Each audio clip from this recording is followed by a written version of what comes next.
कटिहार का घटना सुना तो बहुत दुख हुआ। जो नरसंहार हुआ है, मैं कलाकार होने के नाते मैं तो सबसे पहले ये बोलूंगा कि अपराध का कोई जात नहीं होता और अपराधी किसी जाति से नहीं आता है। गोली किसी जात को देखकर नहीं मारता है, मारने वाला अलग हो सकता है।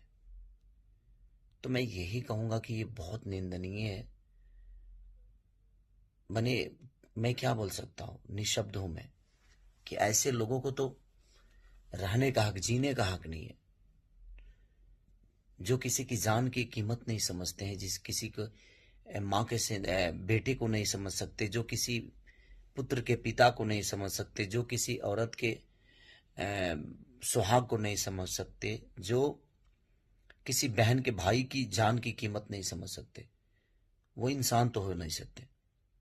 तो मैं सरकार से अपील करना चाहता हूं कि प्लीज उन अपराधियों को कड़ी से कड़ी सजा दी जाए, क्योंकि ऐसे अगर अपराधी होते जाएंगे ना तो शायद बिहार का अस्तित्व खत्म हो जाएगा।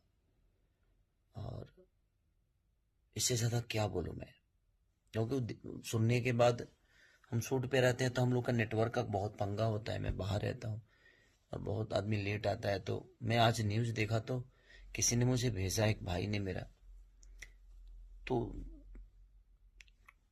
क्या समझ ही में नहीं आ रहा कि आदमी क्या बोले। बट बहुत निंदनीय है ये, और मैं निशब्द हूं, मैं क्या बोलूं। बस वो परिवार के साथ संवेदना है मेरी, और उस परिवार के लिए जो भी हो सकेगा मैं कोशिश करूंगा कि मैं उस परिवार के लिए हमेशा खड़ा रहूं। मैं आऊंगा, और अभी मैं हूँ थोड़ा सा लंदन में, लेकिन जब भी को बिहार या इंडिया में आता हूँ तो मैं कोशिश करूंगा उस परिवार के साथ हमेशा के लिए खड़ा हूं मैं। बस आप, मैं सरकार से अपील करना चाहता हूं कि उन अपराधियों को कड़ी से कड़ी सजा मिले।